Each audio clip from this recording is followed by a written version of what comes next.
The Lord be with you. And with your spirit.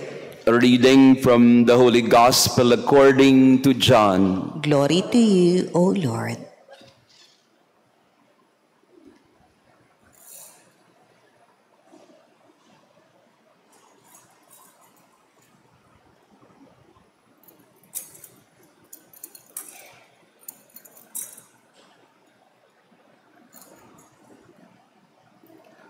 On the evening of that first day of the week, when the doors were locked where the disciples were for fear of the Jews, Jesus came and stood in their midst and said to them, "Peace be with you." When he had said this, he showed them his hands and his side. The disciples rejoiced when they saw the Lord. Jesus said to them again, "Peace be with you. As the Father has sent me, so I send you." And when he had said this, he breathed on them and said to them, "Receive the Holy Spirit.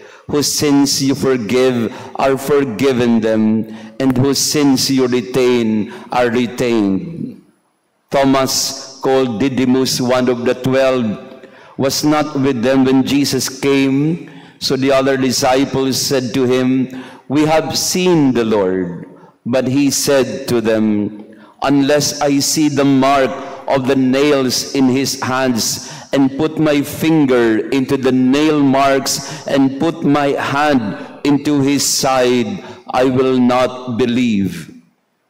Now a week later, his disciples were again inside, and Thomas was with them. Jesus came, although the doors were locked, and stood there in their midst and said, "Peace be with you."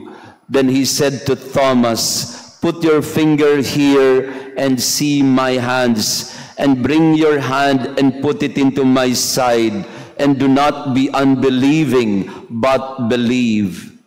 Thomas answered and said to him, "My Lord and my God." Jesus said to him, "Have you come to believe because you have seen me? Blessed are those who have not seen and have believed."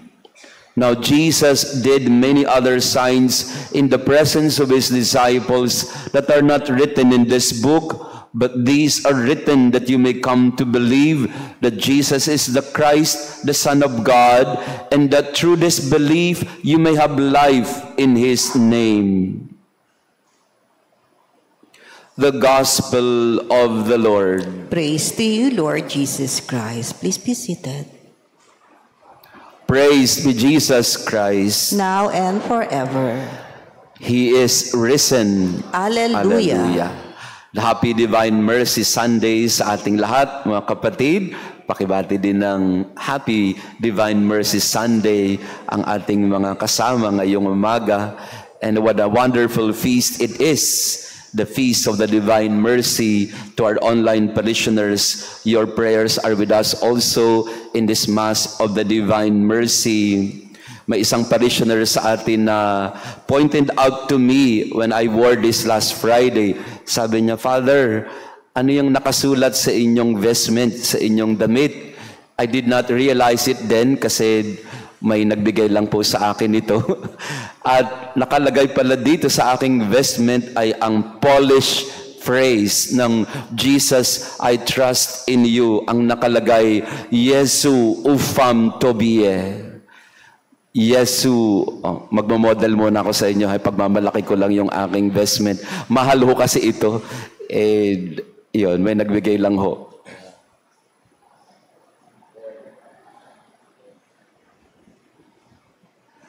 Parang bata lang, no? Nagmamalaki. No? Yesu ufam tobie. Jesus, I trust in you. This is the heart of our celebration this morning. It is trusting in the Lord that gives us strength every day by the mercy of God. Sa awa ng Diyos, tayong lahat ay nagkakaroon ng lakas, ng kagalingan, ng pag-asa. We trust in the mercy of God. Without that, we are nothing. The name of God is mercy. And this is our reflection for the 8th mystery of Easter that we are trying to meditate on for the next 50 days. Nakakawalo na po tayo, and we would reflect today on the 8th mystery of Easter, the wounded side. The wounded side of Jesus came, from the wounded side came blood and water. Patay na si Jesus noon nung siya'y nakabayubay sa krus. He was already dead. He was not breathing anymore. But when the soldier pierced his side with a lance, come forth blood and water.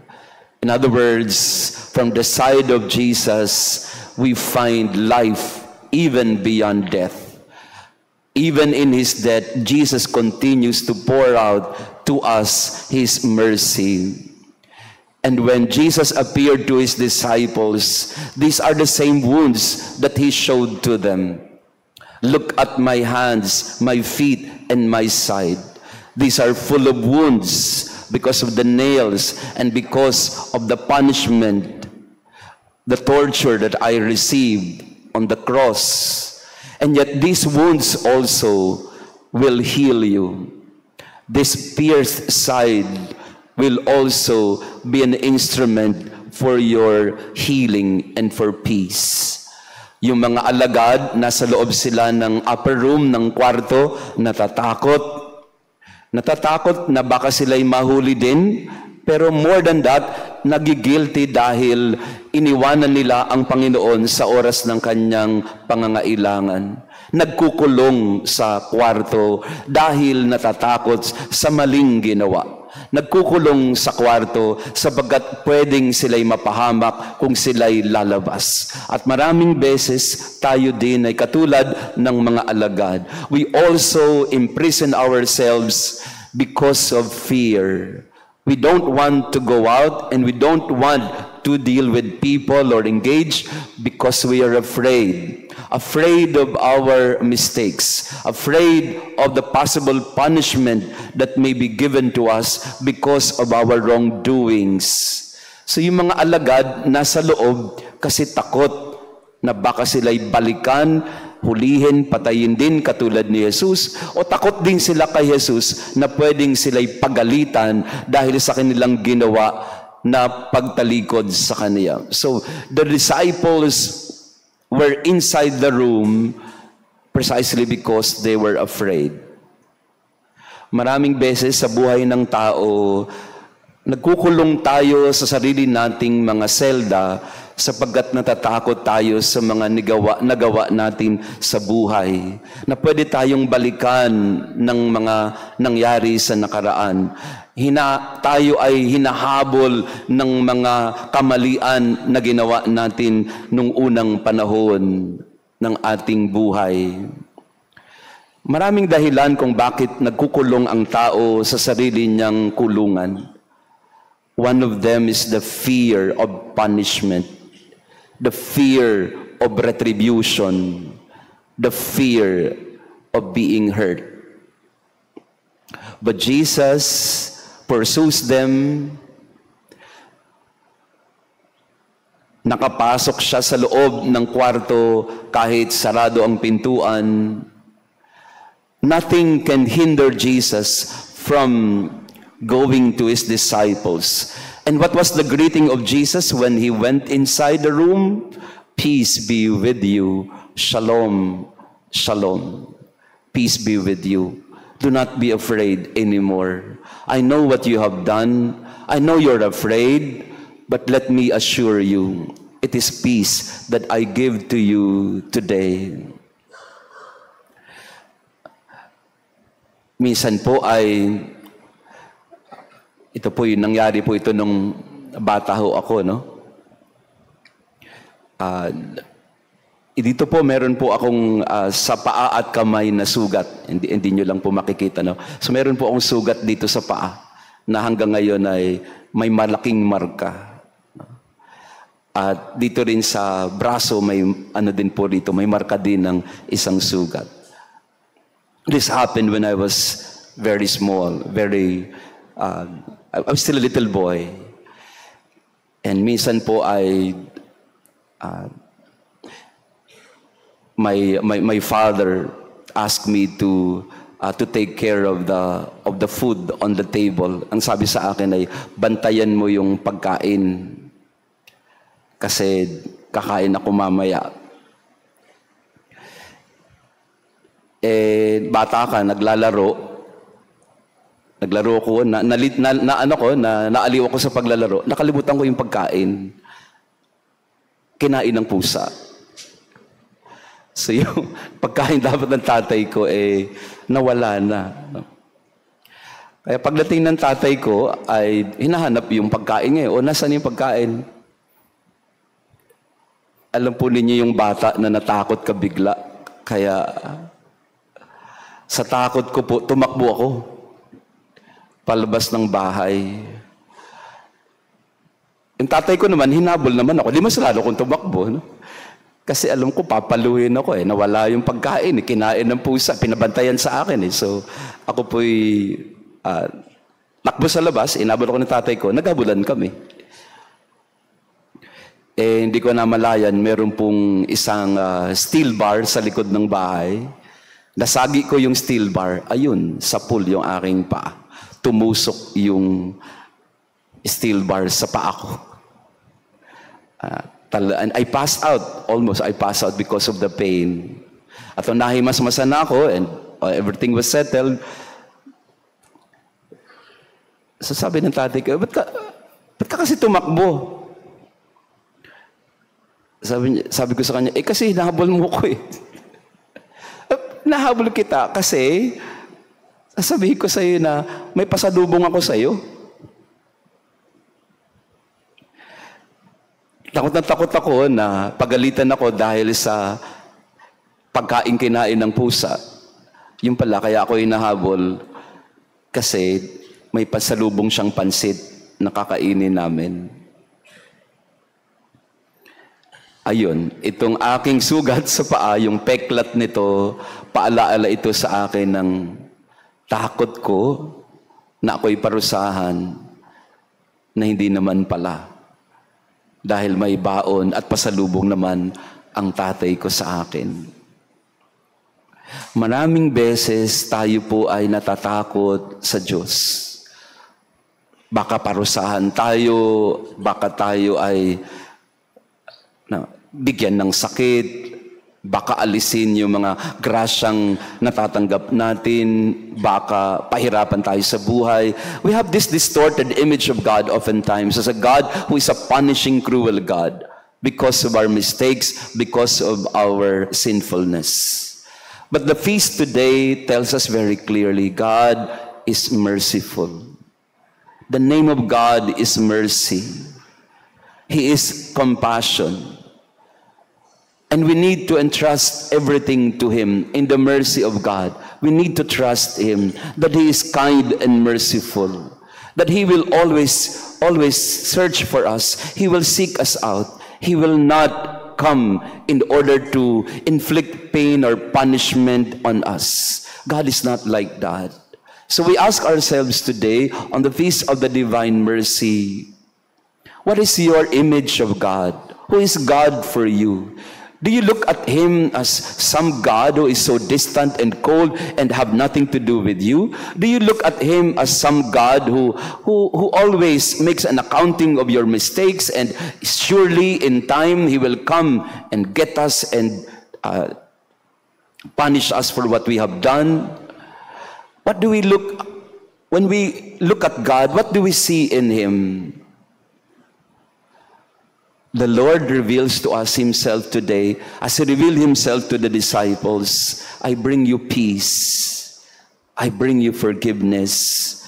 I bring you love. Thomas could not believe that Jesus has already risen from the dead. Unless I see the marks of the nails in His hands and His feet and His side, I will not believe. So Jesus came second time. So the first time He appeared, Thomas was not there. So para kay Tomas, imagine mo yan, ano? Para kay Tomas, kailangan niyang magpakitang muli para sabihin sa kanya, O Tomas, huwag ka nang mag-alala, huwag ka nang matakot, huwag ka nang mainggit sa kapwa mo mga alagad. I'm here, so put your hand to my side. Do not be unbelieving, Thomas, and believe. And Thomas exclaimed, My Lord and my God. Today, Jesus wants us to entrust everything to Him. We have to say to Him, Yesu ufam tobie. Yesu ufam tobie. Jesus, I trust in you. I trust in your mercy.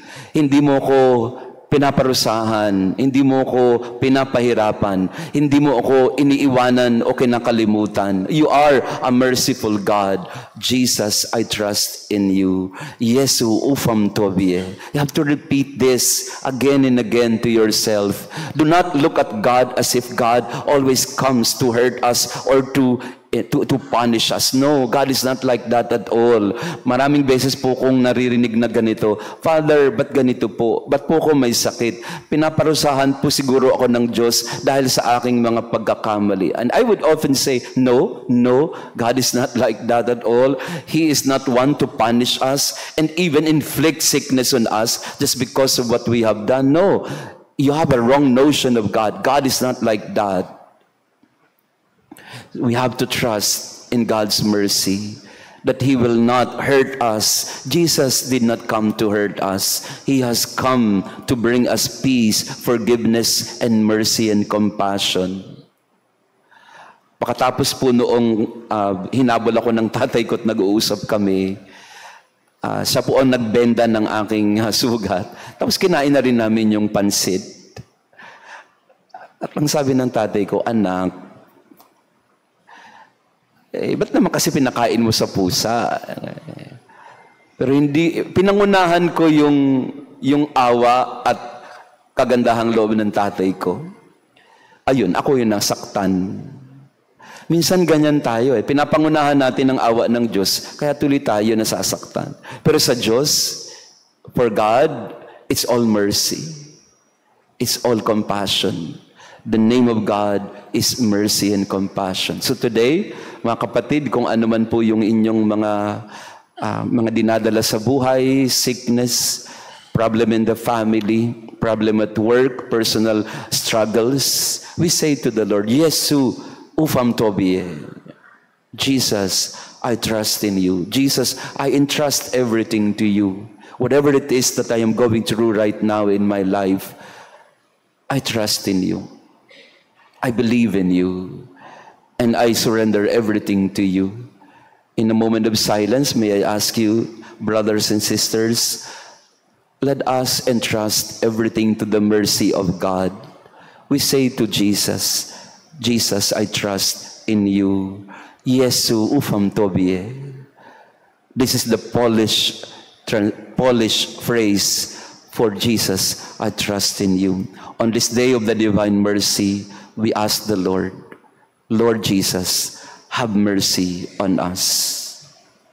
Praised be Jesus Christ. Now and forever. Please all stand. Let us pray. Grant, we pray, Almighty God, that our reception of this Paschal Sacrament may have a continuing effect in our minds and hearts through Christ our Lord. Amen. Pwede pong maupo saglit sa kaunting announcement. Una, maraming salamat sa inyong pagdalo sa ating banal na misa. Happy Divine Mercy Sunday again to everyone. At gayon din sa ating online parishioners, thank you for being with us this morning. Yung announcement lang po natin ay we will have a kumpilang bayan this June. We are announcing this early so that you can prepare. So we would like to invite you for those of you in the family or mga anak na hindi pa nakukumpilan, you may wish to enroll your children or young people or even you if you have not been confirmed yet. So ito po ay sa ating may paghahandang gagawin, lalo na yung catechesis nila. The first batch will be the last Sunday of April, and the second batch will be the last Sunday of May. So this is on June 29, pero pwede na po kayong magpa-enroll kung gusto po ninyong magpa-compile.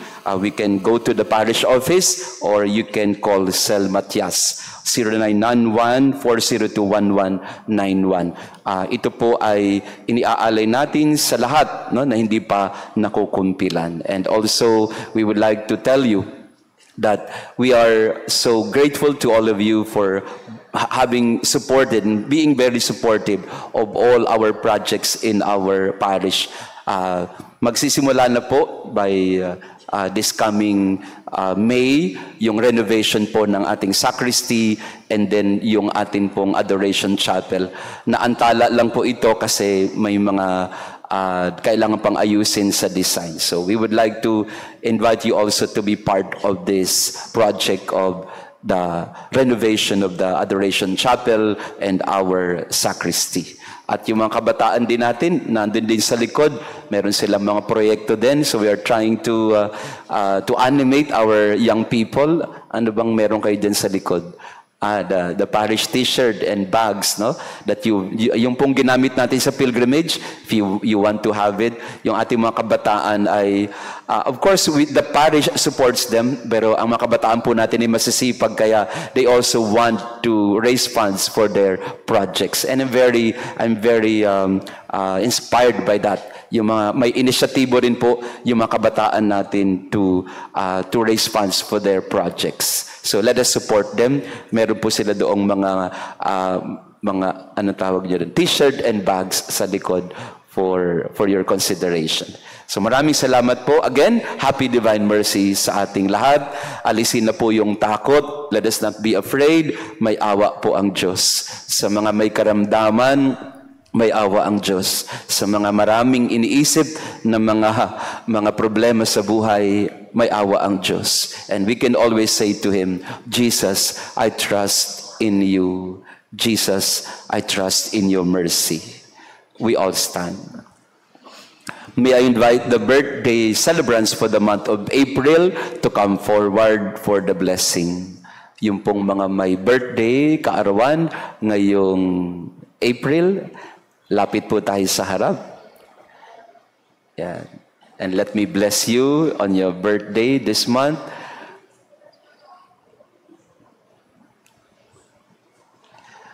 Lord, I ask you, please join me in blessing our birthday celebrants. Lord, I ask you to bless our birthday celebrants for the month of April.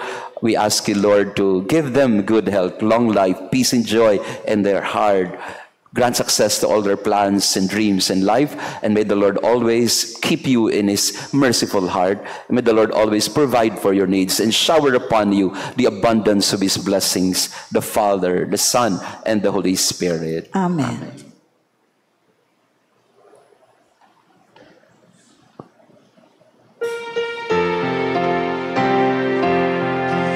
Happy birthday to you.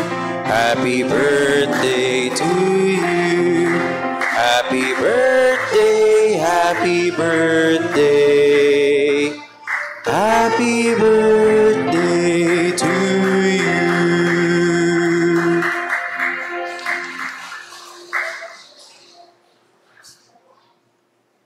At para sa mga bata, dahil hindi natin nagawa ito last week, meron kayong Easter gifts. Yan.